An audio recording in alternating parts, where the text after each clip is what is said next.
Hey, what's up, guys? MaximusBlack bringing you a pro commentary here on my solo channel. That is right, folks. I'm going to try and cast some pro games. What the hell have I done? Jeff, you are not a pro. Jeff, you don't know a whole lot about this game. What are you doing casting pro games? Well, I actually can't tell you. I'm basically just going to be shoutcasting for the most part. And, I thought it would be a nice little twist to give on my solo channel. You guys can hear my voice a lot. I'm gonna tell you straight up that I'm really not used to casting games alone. I'm gonna try not to create dead air and stuff like that. I'm so used to having Adam as my backbone, as my crutch, and vice versa when he's doing his thing. So it's gonna take a little bit of getting used to, and hopefully that's something I can improve on during the while I keep doing coverage on pro games. I don't know exactly where this game is from. It said it was from the MLG Pro, so I assume that it is a newer replay. It does have all those great new features on the replay, like this. Hit me up with that noise. We have EGiNcontrol starting up here in the top position. And down here, well, not too far down, but over on the right-hand position, we have LiquidTLO. This is Adam's favorite player. I am a big fan of both players, play-wise. They both have sort of aggressive play styles.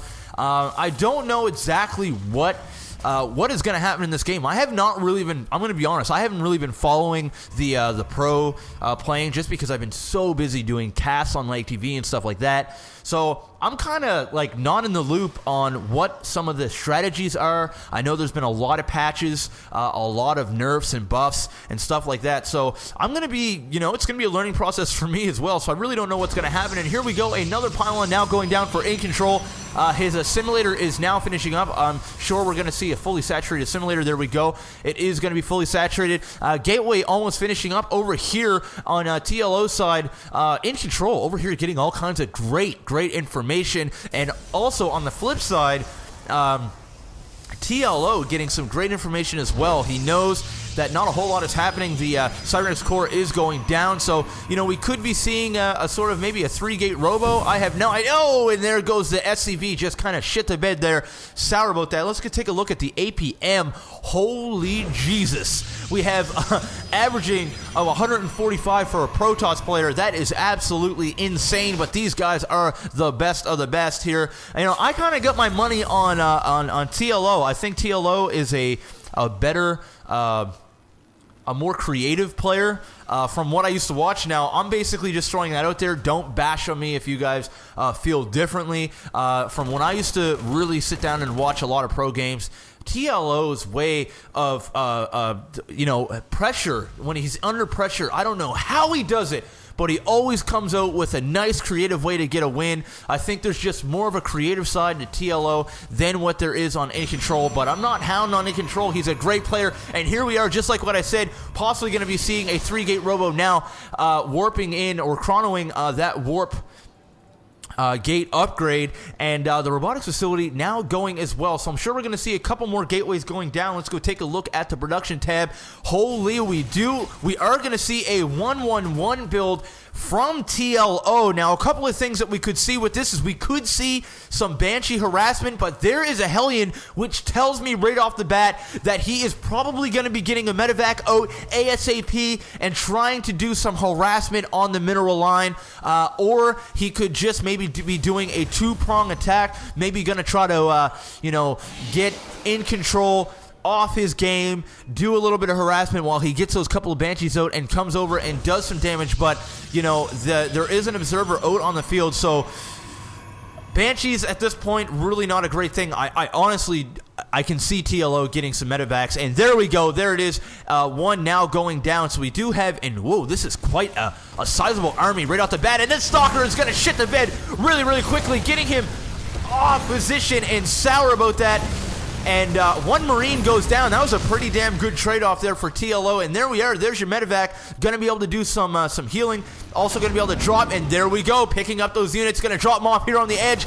Going to try to do some harassment. And oh my god, EGiNcontrol is going to be in a lot of trouble. All he has right now is a couple of sentries and a couple of stalkers taking out that pylon. That is going to be huge. EGiNcontrol now 41 out of 42. He's not going to be able to warp any units. And here we go. The pressure is being applied right now, going and attacking all those pylons.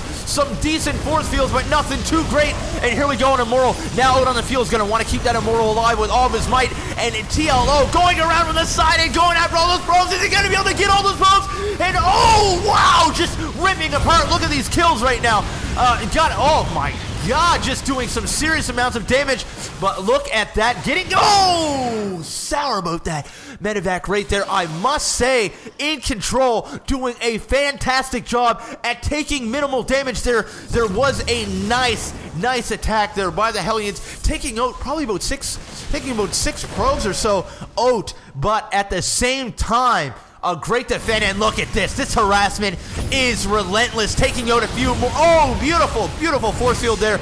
Once again, EGiNcontrol taking minimal damage there, but still losing a couple probes, but it could have been a whole lot worse. EGiNcontrol doing a great job at continuously building units.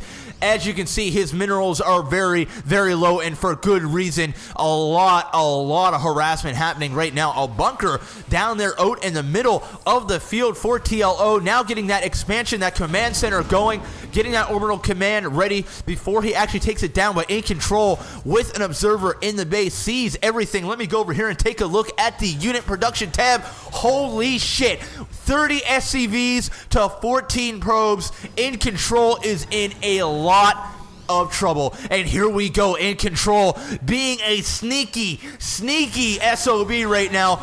And I'm not trying to, that's not a bad thing. This is a good thing right now. Gonna go in here and hopefully do some harassment on that line as well. And TLO does not know it is coming for him.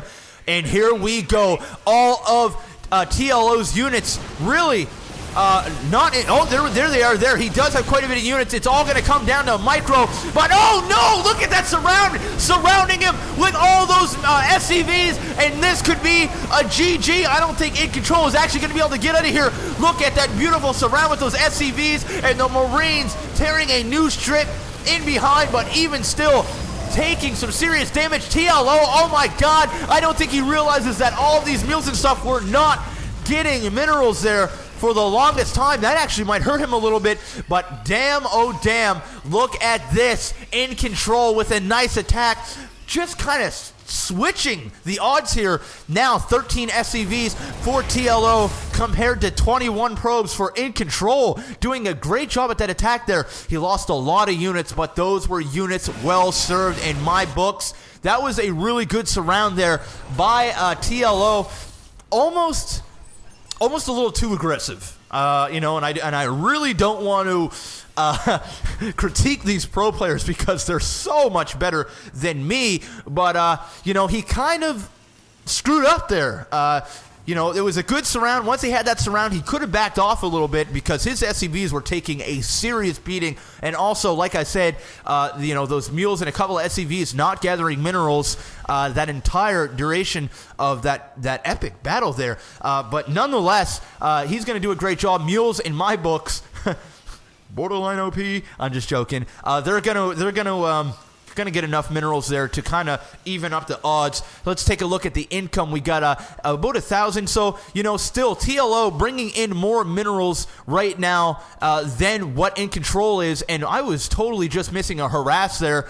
Wow, Jeff, you were shit in the bed, but I don't think he was even able to drop anything, or actually there's no units in that medevac whatsoever, so obviously he dropped and it failed. An expansion now going up for EGiNcontrol. That is what I like to see, and natural expansion going down for TLO as well. Let's take a look at the production tab. Hellion coming out. We do have 2 Banshees on the field. This is a very, very nice sizable army. You got a nice Raven in there. Also 2 Banshees, a whole crap ton of Marines, and a Hellion there. I don't think EGiNcontrol is going to be able to do any attacking anytime soon. If these Marines are doing some heavy damage down bottom, these Banshees, those things are no effing joke. They do serious amounts of damage. And look at this. Still has a Warp Prism down bottom here.